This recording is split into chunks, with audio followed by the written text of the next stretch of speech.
As we're approaching the 2025 NBA offseason, we've already seen a major move go down. Desmond Bane was traded to the Orlando Magic, and a little bit before that, I asked you guys on Twitter, give me an offseason prediction for your favorite team. I'm going to go through every single NBA team for a prediction you gave me and see if I agree with it or not. And if you want to be featured in another one of these, you can go follow my Twitter. Link to that is in the description. I give a lot of NBA thoughts over there. Also have my NBA Instagram and TikTok down there as well. So we're going to start off with the Washington Wizards, and Morgan mentions that the Wizards will find a lot of ways to get in on the action that's going down this offseason without making any major moves themselves. They got a lot of pieces and contracts that could help in three-teamers, and will leave it with their young core movement looking even better. And I could definitely see this happening with the Wizards this offseason. They did something similar at the deadline, taking on Chris Middleton's Vard's contract and giving Kyle Kuzma to the Milwaukee Bucks. And they also took on Marcus Smart's contract as well, and that's what I would like to see from Washington. I wouldn't be shocked if they tried to move up in the NBA draft as well if they really love a VJ Edgecombe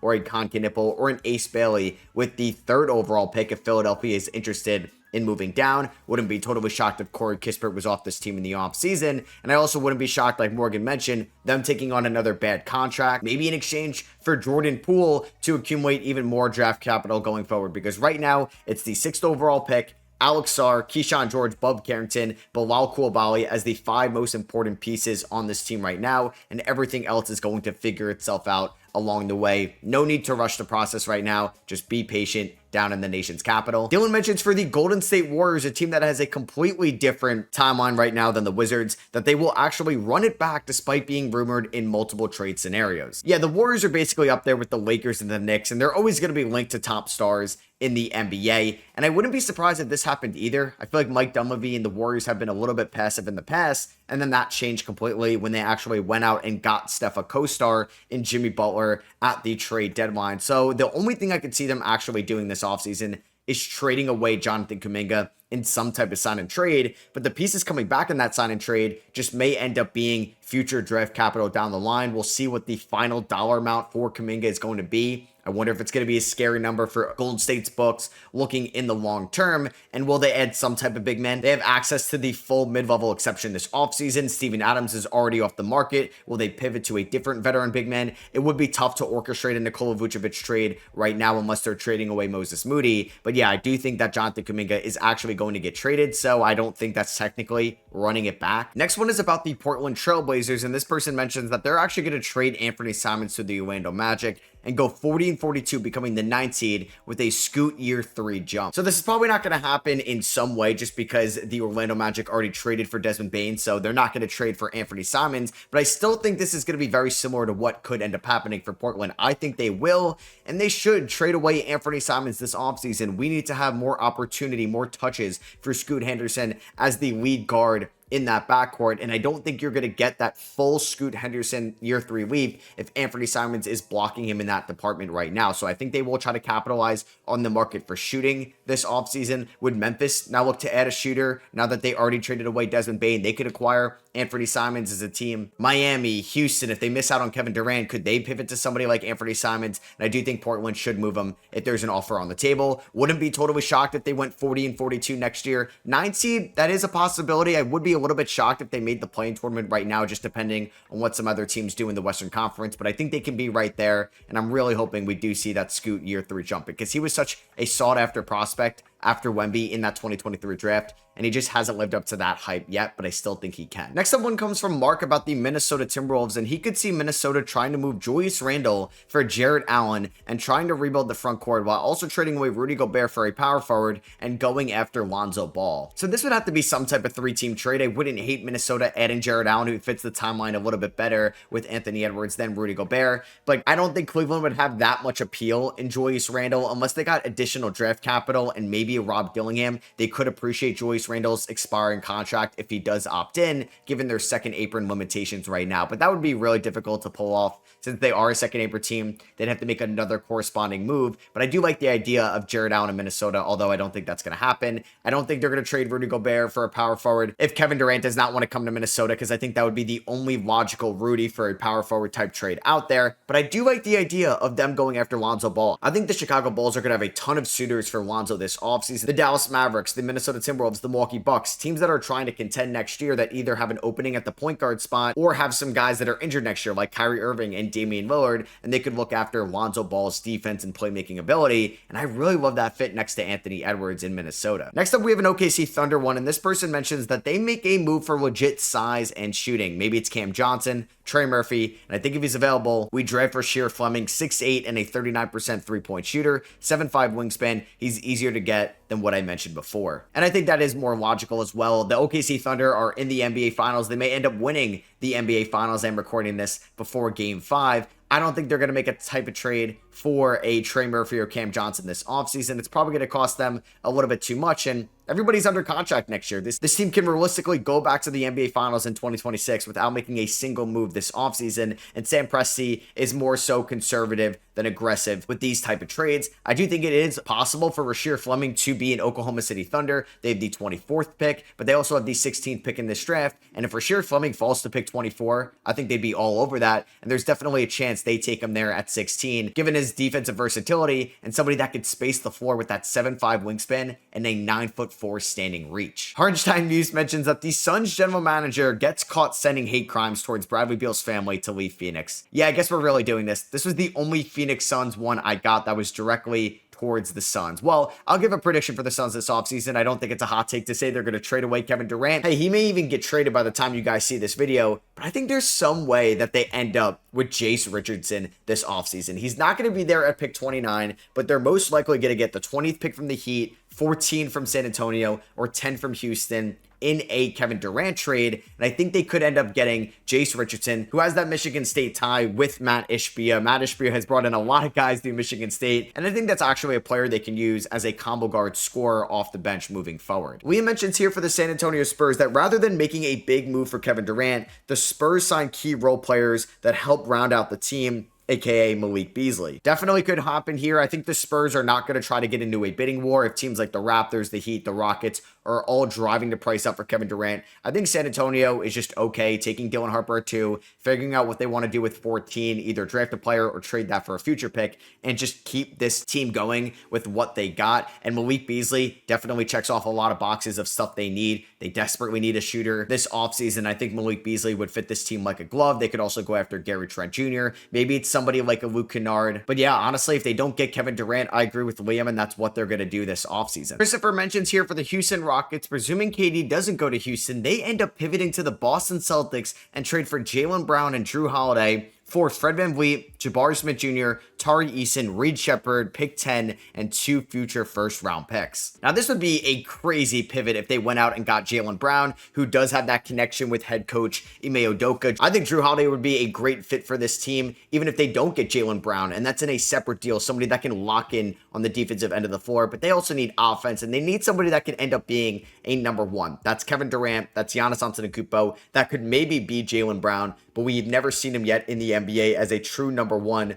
for a long period of time. So honestly, I don't think this ends up happening. I don't think Boston is going to end up trading Jaylen Brown this offseason unless it was Amen Thompson or Alperen Sengun in this deal, and they just couldn't turn down something that good, but Houston also wouldn't offer Amen Thompson or Alperen Sengun for Jaylen Brown. Therefore, I don't think a deal gets done. I think Houston could also pivot like San Antonio and try to add shooting this offseason. They were one of the worst three-point shooting teams out of all the teams that made the playoffs last year, and I think that's something they can do if they don't land Kevin Durant. Stan here says for the Toronto Raptors that they are going to try to find a way to trade for another first-round pick. They draft Noah Essengate at 9 and a guard/wing with their new first-rounder. And the Raptors could end up moving first-round picks for sure. They do own all their first-round picks at the moment. I do like them taking a high upside swing at pick 9. Either Noah Essengate or Carter Bryant would get 2 thumbs up by me. Players that could space the floor, but could also help them out defensively right away. I think the Raptors are also a wild card team this offseason. Would they just somehow trade for Kevin Durant without getting confirmation that he would sign an extension with them? Would they move RJ Barrett, Emmanuel Quickley, Jakob Poeltl this offseason as well? I do think Masai Ujiri is going to be more aggressive than we think, so I'm really interested to see what ends up happening, but I would love them to add even more talent to this team. Essengate or Carter Bryant at 9, and maybe they get something in the 20s, and they can get a ball handler like Nolan Traore or Ben Serif. Aiden mentions here for the Detroit Pistons that they will trade Jaden Ivey in a future first rounder for a star to pair with Cade. Probably Lauri Markkanen, Detroit fans will hate this at first, but love it by the end of the season when we win over 50 games. So Detroit could go two different ways this offseason. They can kind of stand pat, re-sign their guys like Tim Hardaway Jr., Malik Beasley, and try to run this team back next year. That exceeded expectations in 2024, but you have to realize that teams are going to be better in the Eastern Conference. Orlando, Philadelphia, Toronto, maybe even in Miami, if they end up with a Kevin Durant, are going to be more competitive next year. Detroit will get back Jaden Ivey, but he is going to be a restricted free agent at the end of the 2026 season. So will they try to capitalize on some value for Jaden Ivey right now? I don't really love the market-in addition. I don't think it would cost them too much. Ivey in a first could theoretically get it done given how massive Markkanen's contract is, and you wouldn't have to trade away Ron Holland, Asar Thompson, or Jalen Duren, because you may have to trade one of those guys in a Kevin Durant deal. Markkanen fits the timeline a little bit more with Cade Cunningham. I don't hate that idea. I just wouldn't want to part ways with Jaden Ivey. I think trading away Tobias Harris and some additional salary filler, maybe it's Marcus Sasser, Isaiah Stewart in draft capital. I don't hate that idea, but I don't love them trading for Markkanen right now. I'd like to see what this team can do with Ivey back next year fully healthy. DJ Mutt mentions here for the Pelicans that they're going to actually acquire Jared Allen or Miles Turner, then trade up for Trey Johnson or Con Knipple. I wouldn't be totally shocked if they traded up for Trey Johnson or Con Knipple. There's a very small chance that one of those guys will be there at pick 7. Knipple definitely has a better chance than Trey Johnson to be on the board when the Pelicans are selecting. So I could see them trade up to 100% grab one of those guys. I don't think they're getting Miles Turner. He's most likely going to re-sign with the Indiana Pacers. I know he's been linked to New Orleans for a lot of years now. Jared Allen has also been linked to New Orleans. We all thought there could have been like a Brandon Ingram for Jared Allen trade last offseason. I just don't think Cleveland is going to blow up this core 4 right now. They're going to run it back for a 4th straight year next season. I know they need to make some type of move,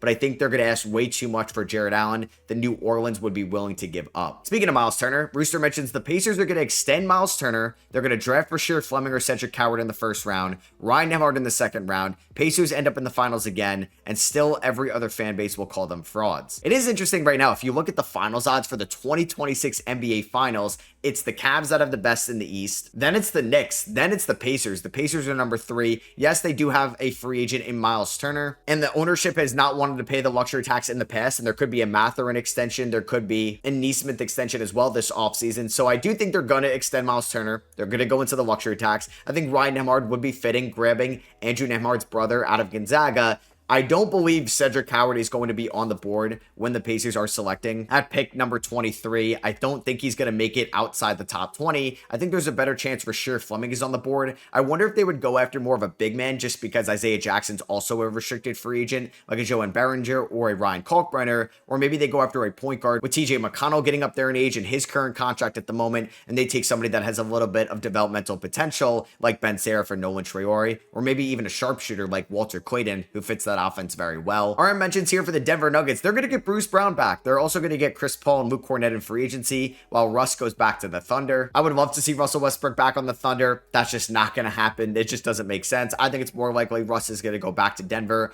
on a bigger dollar amount. I think Bruce Brown would be a great fit around Nikola Jokic, and if Brown does go back to Denver, that could lift up his value given how high it was after that 2023 title run where he ended up getting over $40 million by the Indiana Pacers. And with Russ going back to Denver, I don't think they would get Chris Paul. I do like the idea of Luke Cornett. He's better than DeAndre Jordan, but they do have Deron Holmes, their first round pick from 2023 being healthy next year. They still have Zeke Naji on their team at the moment. And I do think we could see a little bit of a bidding war for Luke Cornett, at least teams with the biannual exception around $6 million. Duffy says here for the Nets that they're going to trade Cam Johnson and Nick Claxton for a top 4 pick. I mean, this is going to be really challenging. You would have to most likely package pick 8 with Cam Johnson to go up into the top 4, or Nick Claxton and pick 8 maybe goes to Charlotte for number 4 if Charlotte wants to trade away Mark Williams. I just think it's more likely those are going to be separate deals. I think Nick Claxton could definitely be traded to the LA Lakers, or maybe it is Charlotte if they move Mark Williams. And I think Cam Johnson could get traded to a bunch of different teams. Maybe it's Sacramento, maybe it's Houston, Golden State, San Antonio could all try to get into a mini bidding war for Cam Johnson. He's more likely, I think, to get moved this offseason than Nate Claxton. Dwight Powell Lover says that Lonzo Ball to the Mavericks for Caleb Martin and Jaden Hardy is going to happen. It's funny because I briefly mentioned earlier that Lonzo Ball would be a great fit in Dallas, and I don't hate this return for Chicago. I think they can use a few more wings, so you grab Caleb Martin there, maybe can recoup some value and flip him at the 2026 trade deadline. And I think Jaden Hardy could be a really interesting combo scoring guard with more minutes and more touches, and he's under a nice contract as well. He was a highly touted recruit that went to the G League Ignite in that 2022 draft. And I think that'd definitely be wise for Chicago to make this move. And I love Lonzo Ball as that bridge point guard until Kyrie Irving gets back, but he can also run that second unit exceptionally well out there on both ends of the floor. Just the guy says that Desmond Bane is going to get traded to the Orlando Magic for 4 unprotected first round picks. How do you know? Well, he tweeted this after the trade happened. I got no Orlando Magic predictions this offseason. I do think they're going to be kind of quiet now after making this massive deal for Desmond Bane, but I do like the idea of them adding even more shooting late in the first round with pick 25. They could still go after somebody like a Walter Clayton. Maybe it's a Will Riley. Maybe it's a Cam Jones. I think they're going to take one of those players late in the first round. I also wouldn't be totally shocked if they traded away Jonathan Isaac or Wendell Carter Jr. this offseason, because they're going to be a second apron team in a year from now. Danny mentions that the Lakers aren't able to land a center in that $20 million range this offseason and have to go into next season starting somebody like Clint Capella. Yeah, I could see somebody like Clint Capella taking a little bit less to recoup some value over there in LA. We've seen him make a lot of money from James Harden in the past and Trae Young in Houston and Atlanta. That could be the same for Luka Doncic over there in LA. The Lakers could go after somebody like a Nick Claxton this offseason, or maybe revisit the Mark Williams talks, but I think Luka Doncic, LeBron, and Reeves are such good creators. You could really put Luke Cornett out there and prioritize defense. Maybe you look at some buy low candidates this offseason as well. Could you end up getting a Charles Bassey in free agency? Could you try to land somebody like a Robert Williams from Portland who shouldn't cost you too much at the moment? Could you get Mohamed Gay from the Atlanta Hawks and just try to develop somebody like that? I think the Lakers don't necessarily have to go after a big name center this offseason. They just need to add as much depth as possible for guys that can somewhat rim protect better than Jackson Hayes in a playoff series. Brendan mentions here that the Knicks are going to sign Larry Nance Jr. and Malcolm Brogdon to give their bench more depth. They get a good initiating guard and size that they desperately need. I also don't think the Knicks are going to make a massive trade this offseason. I think they're going to extend Mikal Bridges and they're going to roll back their top 7 like they just had in the previous season. But they need to improve those bench spots 8 through 10. We don't know their head coach yet, but hopefully they do trust Pacome Daddier, Kevin McCullough, Ariel Hook-Porty, or Tyler Kolek a little bit more. Their draft class from 2024, and I do like Brendan's free agency suggestions. Now, the Knicks just have access to their biannual exception, which gives them less than $6 million to sign a free agent. Maybe Malcolm Brogdon or Larry Nance Jr. wants to compete next year, and they can get one of those players on the minimum, and they can use that annual exception on the other. Those would be great ads for the Knicks. I do think it's wishful thinking that they add both this offseason. E-Trade mentions here for the Sacramento Kings that they're actually going to jump up in the draft and land a first round pick. They also trade for Trey Murphy or Herb Jones as well. Now, I think the first take is a little bit more realistic. I do think that the Kings could look to move up in the NBA draft. They could do something like Minnesota did last year. They could trade a future first round pick down the line to get back here into the lottery, since they gave the Atlanta Hawks the 13th pick from the Kevin Huerter trade, and the Kings need to do something this offseason. So do they want to take a step back? Do they want to go all in a little bit around this core? I think it's likely they move a DeMar DeRozan or a Malik Monk this offseason. I'd love them to get a Herb Jones or a Trey Murphy. They're just not going to have the assets to get that done. I don't think they should either, unless Keegan Murray's beloved by the Pelicans front office. But yeah, I do think that the Kings are going to try to get at least one more first rounder in this year's draft. So I do agree with that take. So we'll stay in the Western Conference for the next one, and this one comes from David. He says that the Jazz are going to give up Lauri Markkanen or John Collins for pick number 3 or other young assets / draft capital. I think it was an interesting idea when the Philadelphia 76ers got pick number 3 and the Utah Jazz got pick number 5, given where they're at right now. It does feel like a 2-player draft at the moment, and anybody could go number 3. It could be Ace Bailey, who you presume that the Utah Jazz would trade up for. It could be Con Knipple, VJ Edgecombe, or Trey Johnson as well. I think it is an interesting idea to do like Lauri Markkanen at 5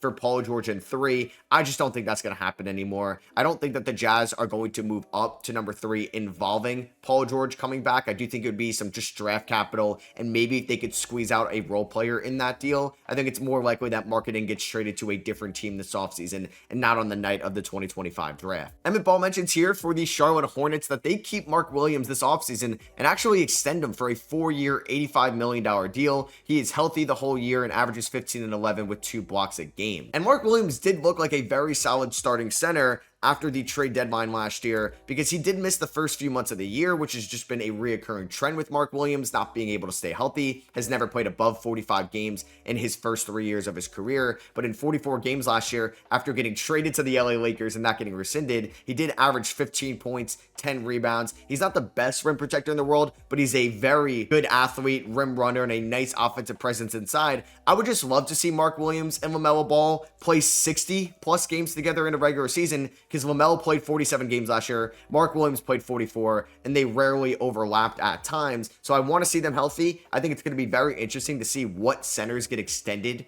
from that 2022 draft class. We know Chet will, but what is the Walker Kessler extension going to look like? Is Jalen Duren or Mark Williams going to extend it? I think that's going to be a fascinating storyline this offseason. Miles mentions here for the Miami Heat that they're going to actually go after a star point guard, Ja or LaMelo Ball, because they're not going to get Kevin Durant, and gives up the farm they weren't willing to give up for him to Memphis or Charlotte. And yeah, you would feel a little bit more comfortable trading away future draft picks for LaMelo Ball or Ja Morant, just because LaMelo Ball is 23 years old and Ja Morant is 25 years old. I mean, you're going from small market teams like Charlotte and Memphis to a big market Miami that has a major party scene, and I just don't know for distractions off the court if that's best for at least LaMelo Ball or Ja Morant right now in their careers. I know they're beloved by their cities at the moment, and I don't know if Charlotte would want to trade LaMelo Ball within the division, and it does feel like Memphis is trying to keep Ja Morant after the Desmond Bane trade and building around him. So I think Miami's going to go after Kevin Durant, and if they miss out on him, I just don't think they're going to get one of these star level point guards at the moment. They don't have the best young core to give up from right now. Skyline Report mentions that the Hawks are actually going to trade pick 13 and 22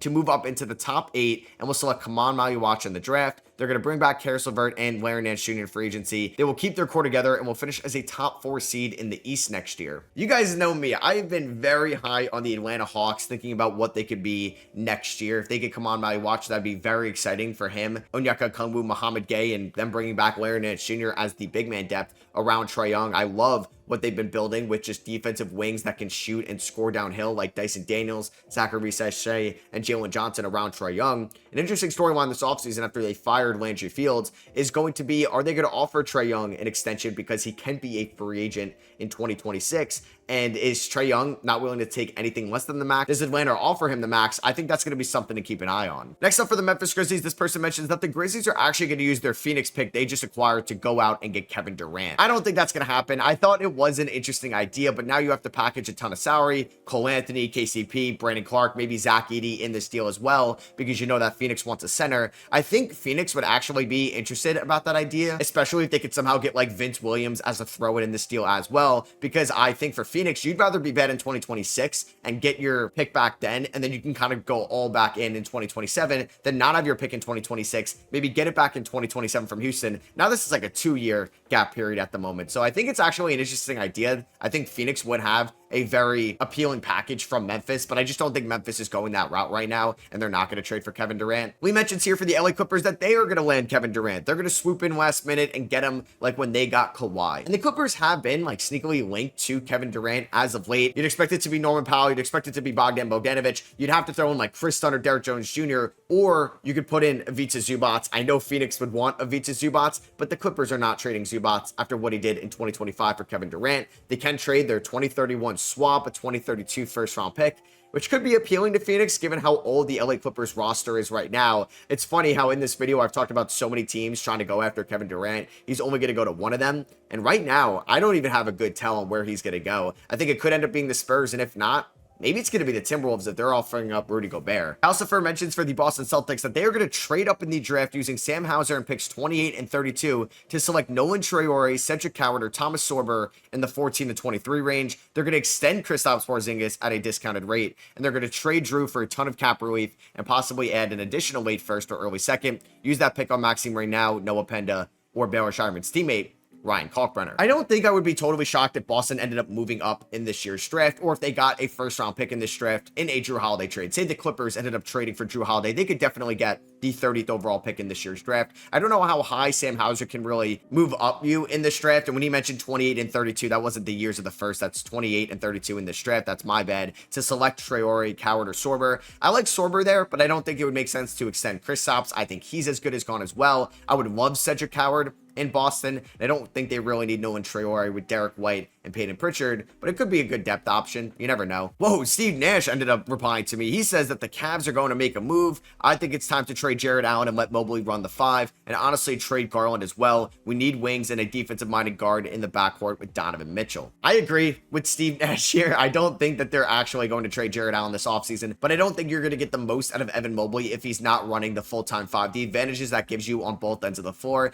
DeAndre Hunter could be a perfect stretch 4, giving his defensive versatility right now, and you could probably get a really good wing in a Jared Allen trade. It just feels like Kobe Altman and this Cavs front office is going to run this team back. Maybe they trade Isaac Okoro or Max Strus or Dean Wade, duck the second apron, and try to go all in on re-signing Ty Jerome. Esther mentions here for the Chicago Bulls that they will trade away Kobe White and Lonzo Ball this offseason. Also, Arturas Karnisovas does one more big splash like he did back in 2021. Well, I guess a big splash would be trading away Kobe White, given what Desmond Bane just got from the Orlando Magic. This would be quite the haul for Kobe White, who's only making $12 million. I think it makes a ton of sense to trade Lonzo Ball, maybe to a team like the Toronto Raptors or the Dallas Mavericks or the Milwaukee Bucks for the 2026 season. I think it's the right time to trade away Kobe White as well. The Bulls should be going backwards so they can eventually go further forwards, but it does feel like they like to be in this 9 to 13 range in the Eastern Conference, and they're really not going to get out of purgatory unless they trade some of their top-end guys for a haul of draft picks at the moment. Austin mentions for the Milwaukee Bucks that they're actually going to trade Kyle Kuzma back to the Washington Wizards for Jordan Poole. Now, I feel like we would have a field day with the jokes on this one if they ended up doing that. It's funny, I'd rather have Jordan Poole by far than Kyle Kuzma right now. I'm surprised that they weren't trying to do something like that at the deadline. I know Kyle Kuzma has a little bit more size and is a better defender, although Kyle Kuzma isn't a great defender, but Jordan Poole is a much better offensive player than Kyle Kuzma right now. This would be hilarious if it ended up happening. I did hear a rumor that Chris Middleton may opt out and kind of wants to re-sign back with Milwaukee. And lastly, for the Philadelphia 76ers, this person mentions that the Sixers are going to move off of Paul George's contract. And honestly, I don't think it's going to happen this offseason. I don't think it's a fair time to move Paul George right now. I think he's going to be better in 2026.